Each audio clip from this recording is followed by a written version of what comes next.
प्रिय भक्तजनों, आप सबका एक बार फिर से स्वागत है श्री गोरखनाथ चरित्र भाग 13 में।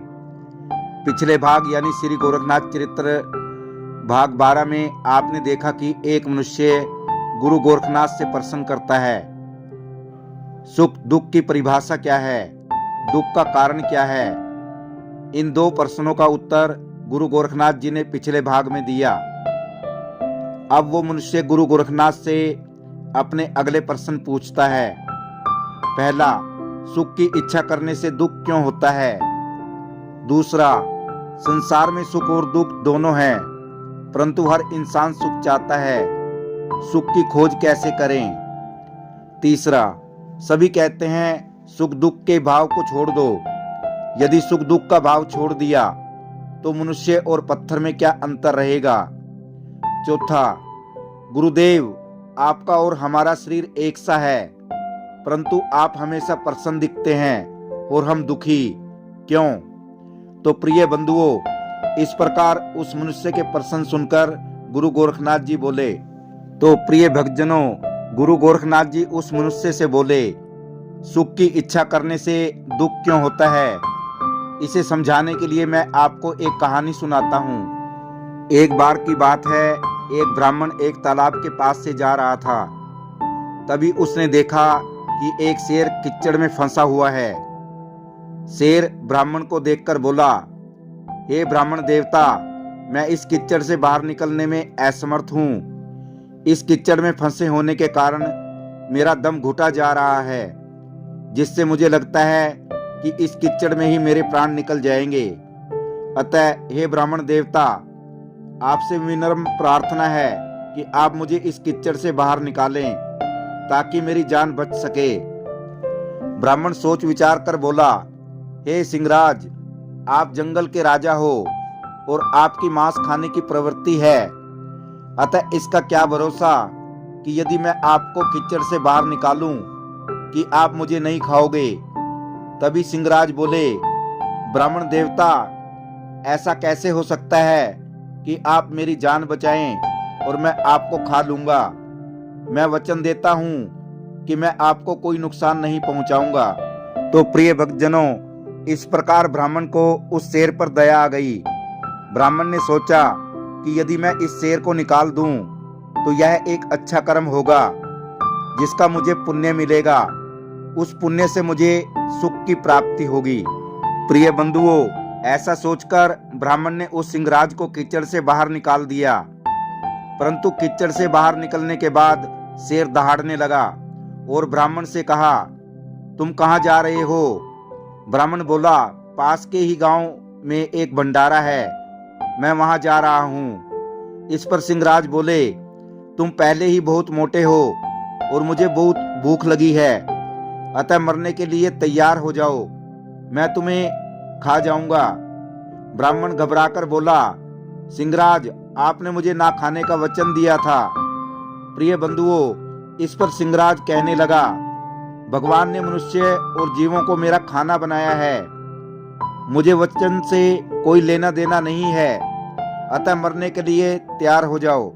तो प्रिय बंधुओं, इस प्रकार वह ब्राह्मण घबराकर शेर से बोला, सिंहराज, ये बात सही नहीं है, मैंने तुम्हारी जान बचाई है, तुम मुझे खा लेना, लेकिन मैं 3 लोगों से पूछना चाहता हूँ कि मैंने तुम्हारी जान बचाई और तुम मुझे खा रहे हो, ये बात सही है या गलत। यदि तीनों लोगों ने मुझे सही बताया तो तुम मुझे नहीं खाओगे, और यदि उन 3 लोगों ने मुझे गलत बताया तो तुम मुझे खा सकते हो। प्रिय बंधुओं, इस बात पर सिंहराज और ब्राह्मण में सहमति हो गई। पर शेर कहने लगा, यहाँ रुककर मुझे कितना इंतजार करना पड़ेगा, मुझे आसपास कोई दिखाई नहीं दे रहा। इस पर ब्राह्मण बोला, सिंहराज, तालाब के किनारे से बाहर आओ और मेरे साथ चलो, रास्ते में जो भी 3 लोग आएंगे उनसे ही पूछ लेंगे। प्रिय भक्तजनों, इस प्रकार सिंहराज और ब्राह्मण एक वृक्ष के पास पहुंचे। ब्राह्मण ने कहा, हे वृक्षराज, मैंने इस शेर को तालाब में कीचड़ में डूबकर मरने से बचाया, अब यह मुझे खाना चाहता है, क्या इसका यह कार्य सही है। वृक्ष ने कहा, ब्राह्मण, शेर का कार्य उचित है। इस संसार में भलाई नहीं है। देखो मैं अपनी छाया से मनुष्यों पर कितना उपकार करता हूँ। धूप से रक्षा करता हूँ, वायु देता हूँ, फल देता हूँ। सब मेरे नीचे आराम करते हैं, रसोई बनाकर खाते हैं। मेरी इस भलाई का बदला लोग मेरे साथ क्या करते हैं? मेरे पत्ते, डालियां और फल तोड़ते हैं। राख, कूड़ा आदि मेरे स्थान पर फेंक जाते हैं। इस प्रकार मेरे उपकार के बदले में लोग मेरे साथ अपकार करते हैं, दुख देते हैं। तूने शेर की जान बचाई है, इसके बदले में यदि शेर तुम्हें खा जाए तो ठीक ही है। प्रिय बंधुओं, तब शेर ने ब्राह्मण से कहा, देखो मेरा कार्य ठीक है, मैं तुम्हारे साथ अन्याय नहीं कर रहा। इस पर ब्राह्मण ने कहा, चल दूसरे से पूछें। आगे चले तो एक टूटा हुआ मटका मिला। ब्राह्मण ने मटके से पूछा, मैंने इस शेर को तालाब में डूबने से बचाया, अब ये मुझे खाना चाहता है, क्या इसका यह आचरण उचित है? मटके ने कहा, सिंहराज का आचरण उचित है। यदि सिंहराज में थोड़ी सी भी बुद्धि है तो उसे तुम्हें खा जाना चाहिए। मटके ने कहा, मैं मनुष्यों पर उपकार ही करता रहा। मैं पानी में भीगा, पैरों से गूंदा गया, कुम्हार की चोटें खाई और उनके भोजन के लिए अग्नि पर तपा। इस उपकार के बदले उन्होंने मेरी क्या दुर्दशा कर रखी है? क्या तू नहीं देखता, संसार में गुण के पीछे अवगुण ही होता है। इसमें सिंहराज का किंचित भी दोष नहीं है। प्रिय भक्तजनों, तभी शेर प्रसन्न होकर बोला, ब्राह्मण देव सुन लिया, अब मरने को तैयार हो जाओ। ब्राह्मण बोला, भाई एक से और पूछ लें। दोनों आगे चले तो एक लंगूर बंदर दिखाई दिया। वह शेर को देखकर भागने लगा। ब्राह्मण ने उसे पुकारकर कहा, हे बंदर ठहर, भाग मत, मेरी एक बात का न्याय करता जा। बंदर ने दूर से ही कहा, यहीं खड़े खड़े सुनूंगा, आप कहिए। ब्राह्मण ने पूरी घटना बंदर को सुना दी। बंदर बोला, ब्राह्मण देवता, आपने जो बात कही मेरी समझ में नहीं आई। यदि मुझे उस स्थान पर ले चलकर जो कुछ हुआ वह दिखलाएं तो मैं न्याय कर सकता हूँ। ब्राह्मण और शेर सहमत हो गए। सिंहराज और ब्राह्मण पास पास और बंदर दूर रहकर इस प्रकार तीनों तालाब के पास पहुंच गए। शेर तालाब में घुसा और थोड़ी दूर जाकर कहने लगा, यहाँ पर ही था मैं। बंदर ने ब्राह्मण से पूछा, ब्राह्मण देवता, क्या शेर ठीक कहता है? ब्राह्मण ने कहा, नहीं, शेर झूठ बोल रहा है, वह स्थान थोड़ा आगे है। तो प्रिय बंधुओं, इस प्रकार भूख से व्याकुल शेर कई जगह ठहरता हुआ अंत में पहले वाले स्थान पर पहुंच गया। तब ब्राह्मण ने कहा, हाँ यही वह स्थान है, इसी स्थान से मैंने इसे महाकष्ट से निकाला था।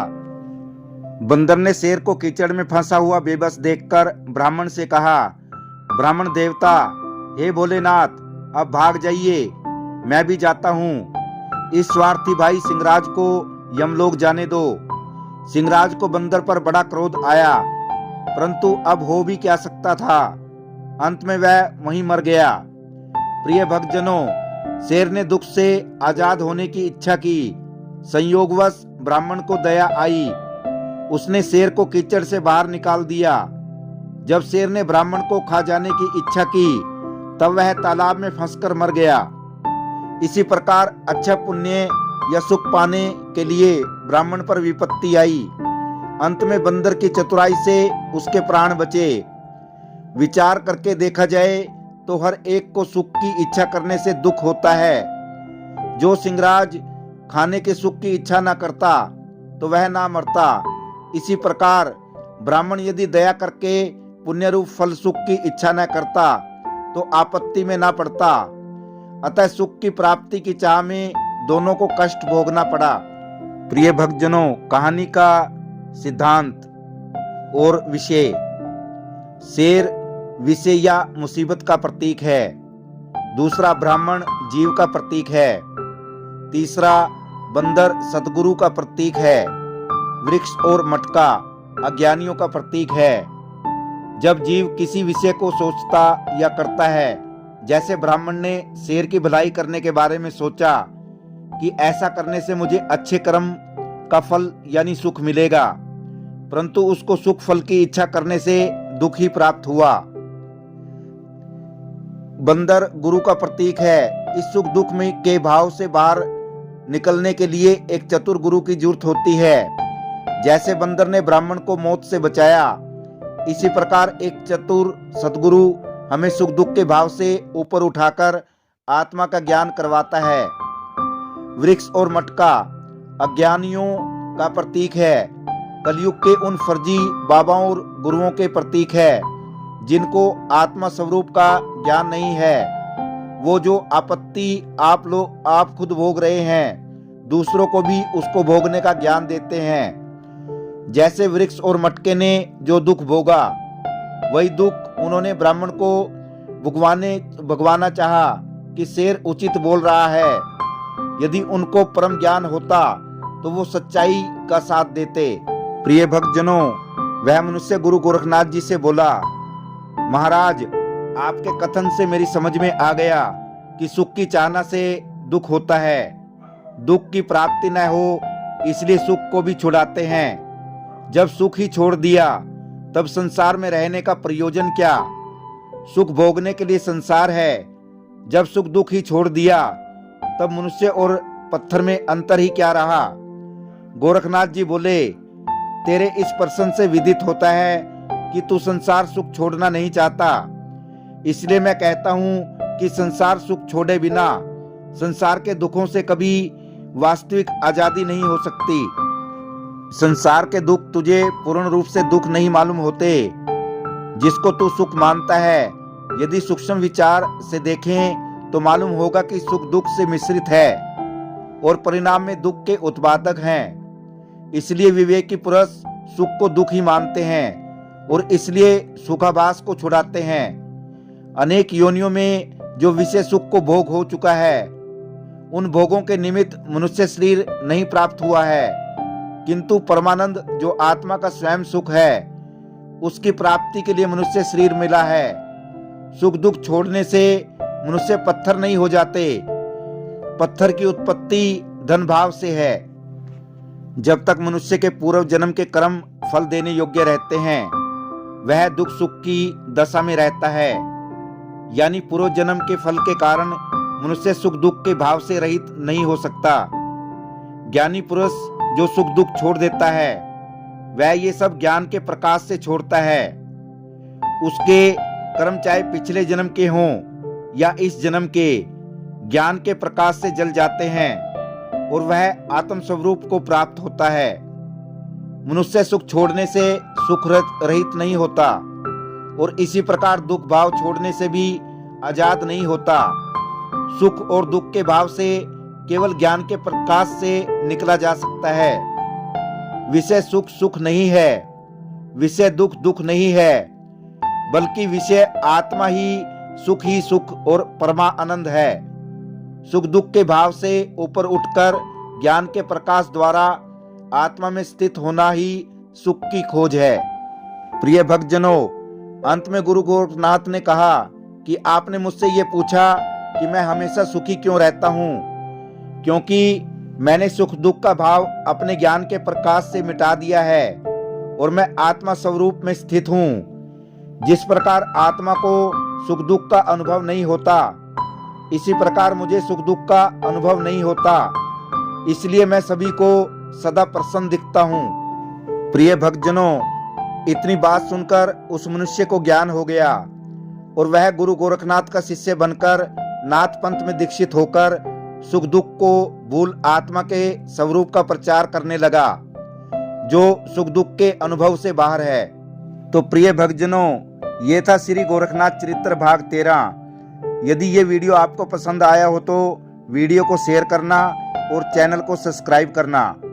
आप सभी दर्शकों का धन्यवाद। जय श्री गोरखनाथ जी।